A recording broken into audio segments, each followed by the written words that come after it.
Yo, what's up dude? Ketemu lagi dengan kita di sini masih di segmen Sekelebat Info, di mana nanti di sini kalian bisa dapetin info terbaru dan terpanas tentunya guys. Oke, hari ini di tanggal 20 di bulan Desember ya 2023. Dan seperti biasa guys, tidak bosan-bosannya kita selalu ingatkan buat teman-teman semua untuk selalu mematuhi protokol kesehatan dimanapun kalian berada.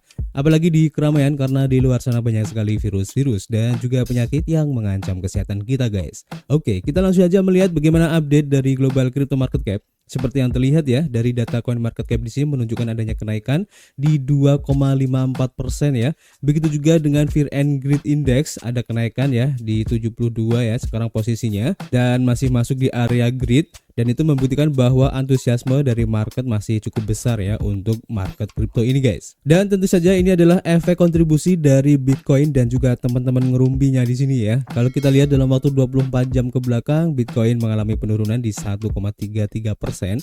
Meskipun kalau kalian lihat di grafiknya itu semalam sempat naik ya, tapi langsung koreksi lagi. Kemudian untuk Ethereum juga turun di 2,1% guys. Untuk BNB cukup bagus ya, hari ini naik di 2,1%. Untuk SRP minus tipis di 0,72%, begitu juga dengan Solana ya di 0,4%. Untuk Cardano turun cukup dalam di 5,5%, Avalanche juga turun di 2,1%. Untuk Polkadot juga turun di 2,7%, Chainlink di 3,7% penurunannya, bahkan untuk Polygon turun di 5,5% guys. Jadi kalau kita lihat di sini ya, tampaknya untuk pergerakan harga dari altcoin cukup bervariasi ya. Ada yang hijau dan ada yang merah, tapi sebagian besar ini memang merah guys, mengikuti pergerakan harga dari Bitcoin ya. Kemudian kalau kita lihat ya untuk pergerakan harga dari Bitcoin itu sendiri, lebih jelasnya kita lihat dalam chartnya di sini ya.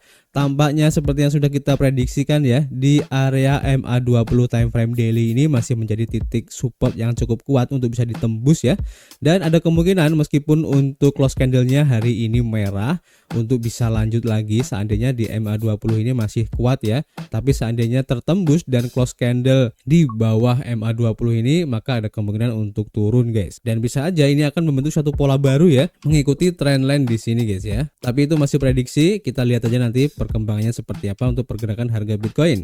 Dan untuk DCA kita rekomendasikan di harga sekitar 40.000 ya, atau tepatnya di 41.000 aja untuk lebih agresifnya.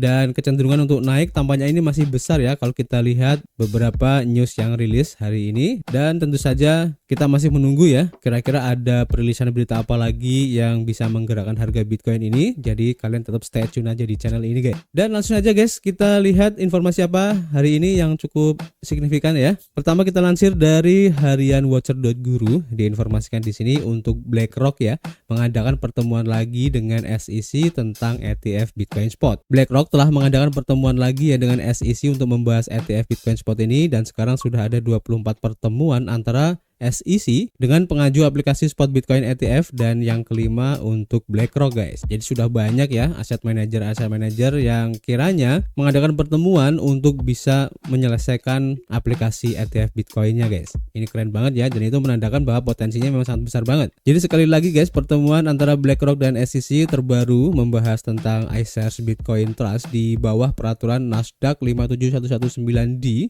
di mana ketua SEC Gary Gensler hadir dalam pertemuan terakhir antara regulator dan emiten ini guys, tetapi tidak hadir dalam pertemuan kali ini. Ini adalah pertemuan ketiga dalam 7 hari kerja antara BlackRock dan SEC yang mungkin mengindikasikan adanya kemajuan dalam pembicaraan. Komentar Gensler baru-baru ini tentang penilaian ulang untuk ETF Bitcoin hanya menambah bahan bakar ke api saja katanya.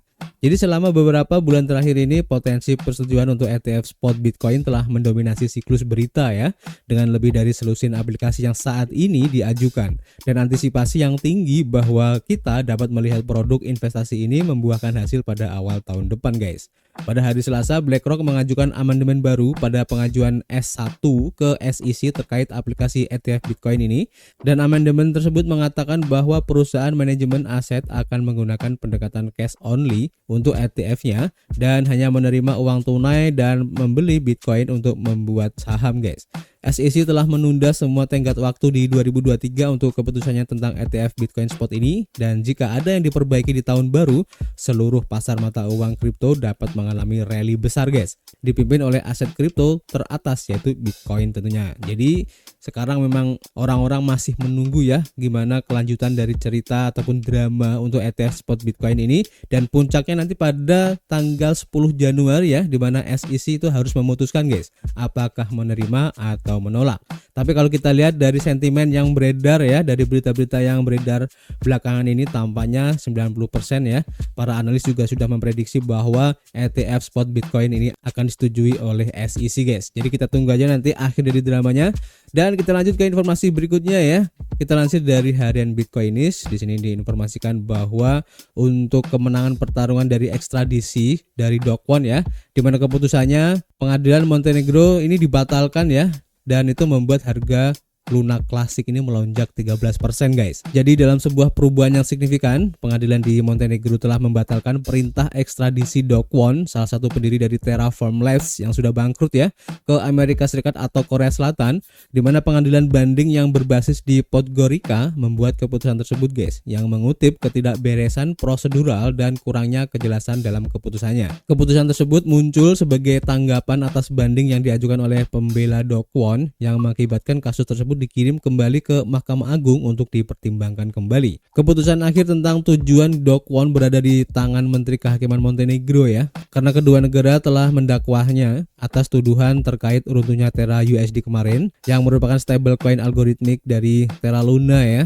pada tahun 2022 kemarin guys. Dan keputusan untuk membatalkan persetujuan ekstradisi tersebut menyusul pengajuan banding oleh Do Kwon hanya 2 minggu setelah keputusan awal dari pengadilan tinggi. Sebagai hasil dari perkembangan hukum yang sedang berlangsung seputar Do Kwon ini ya, token Luna Classic atau LUNC telah mengalami lonjakan signifikan ya sebesar 13% dalam beberapa jam terakhir.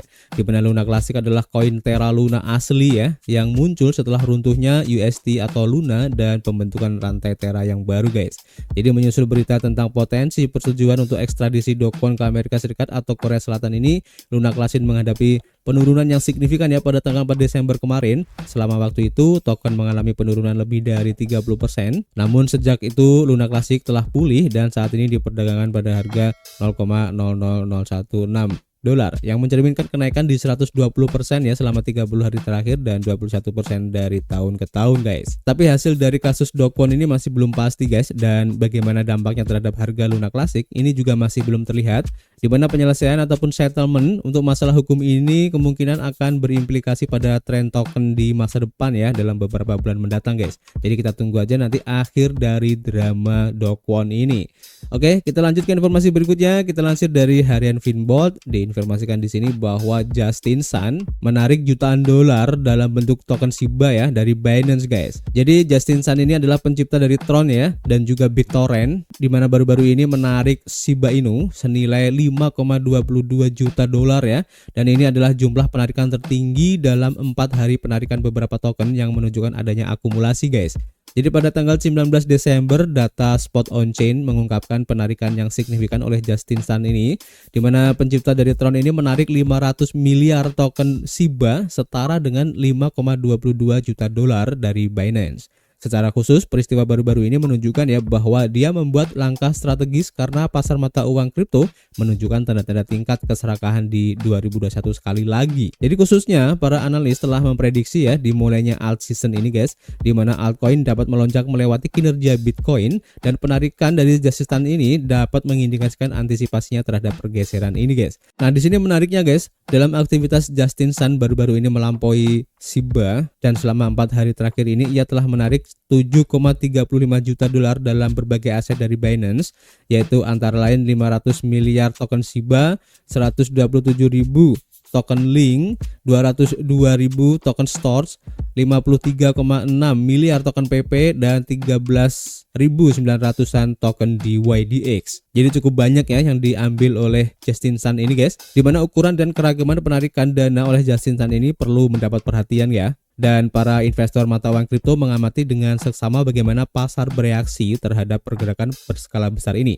Dan secara khusus, tindakannya ini dapat mempengaruhi para copy trader untuk melakukan akuisisi serupa guys. Jadi intinya ini menarik ya, dan apakah ini mengindikasikan ya bahwa untuk alt season ini sudah dimulai guys, sehingga Justin Sun ini mengambil aset-asetnya di Binance, dan hal yang dilakukan ini biasanya ya cenderung untuk menyimpannya lebih lama dengan asumsi bahwa harga dari token-token yang diambil ini akan naik lagi guys. Biasanya efeknya seperti itu ya kalau suatu aset itu keluar dari exchange, dan itu akan membuat sentimen positif terhadap harga dari token-token tersebut. Nah, ini menjadi sesuatu yang menarik, dan ini juga dijadikan sebagai salah satu indikasi ya dari para trader-trader untuk mulai melakukan apa yang dilakukan oleh si Justin Sun ini guys. Ini menarik, nanti kita akan update lagi. Dan kita lanjut ke informasi berikutnya ya. Kita lansir dari harianbitcoin.com. Diinformasikan bahwa tim inti dari Ethereum Proof of Work dibubarkan hanya beberapa minggu setelah memohon dana untuk mempertahankan server guys. Jadi untuk informasi aja, mungkin kalian sudah lupa ya apa sih Ethereum W atau Ethereum Proof of Work ini. Jadi sebenarnya Ethereum Proof of Work ini adalah versi asli dari Ethereum guys. Nah, yang sekarang itu kan Ethereum Proof of Stake yang sudah mengalami the merge kemarin kalau kalian mengikuti ya. Jadi Ethereum W ini adalah versi aslinya. Jadi organisasi pengembangan inti untuk Ethereum Proof of Work ini telah dibubarkan untuk membantu protokol ini mencapai otonomi penuh, di mana pada akhir November tim dari Ethereum Proof of Work ini memohon dana sebesar $200.000 ya untuk memelihara server dan merekrut insinyur paruh waktu, di mana pendekatan pengembangan tim inti dari Ethereum Work ini telah dikritik guys. Menjelaskan alasan di balik keputusan tersebut, tim inti dari Ethereum Work mengklaim bahwa ini telah menjadi komitmen mereka ya sejak forking dari blockchain Ethereum pada September 2022 kemarin. Dan selain pembubaran, tim inti juga memutuskan untuk menjunjung tinggi Proof of Work sebagai konsensus yang mendasari blockchain atau rantai ya, serta mempertahankannya dalam jangka panjang guys. Kemudian server yang ada akan dipindahkan sementara ke Onedao untuk pemeliharaan transisi hingga mitra ekologi jangka panjang diidentifikasi guys, tambah dari tim inti ini. Nah, setelah keluar dari the merge ya, tim di belakang Ethereum W mendukung untuk mengubah protokol menjadi organisasi otonom terdesentralisasi atau DAO untuk ekosistem yang terdesentralisasi di antara perubahan lainnya. Dan terlepas dari hal ini dan upaya-upaya selanjutnya untuk memperbaikinya, protokol ini tetap saja mengalami kesulitan ya untuk mengumpulkan dana agar server tetap berjalan guys. Namun pengguna dari X mengatakan pada saat itu bahwa jika tim inti Ethereum Proof of Work membuat rencana untuk pengembangan yang spesifik, kemungkinan besar hal ini akan mendapat dukungan guys. Jadi kita tunggu aja ya untuk kelanjutan dari Ethereum Proof of Work ini, apakah akan bertahan atau justru akan mati. Ini cukup menarik untuk diikuti guys ya, karena komunitas di balik Ethereum Proof of Work ini juga masih besar banget guys, meskipun sudah bermigrasi ya untuk Ethereum itu sendiri. Jadi ini cukup menarik untuk diikuti. Nanti kita akan update lagi. Dan cukup ya untuk informasi hari ini. Nanti kita akan update lagi. Dan seperti biasa guys, kita masih menunggu kritik dan saran kalian di kolom komentar ya. Nanti kita bisa ngobrol banyak di dalamnya. Dan tentu saja guys, kita akan ketemu lagi di informasi berikutnya. Peace.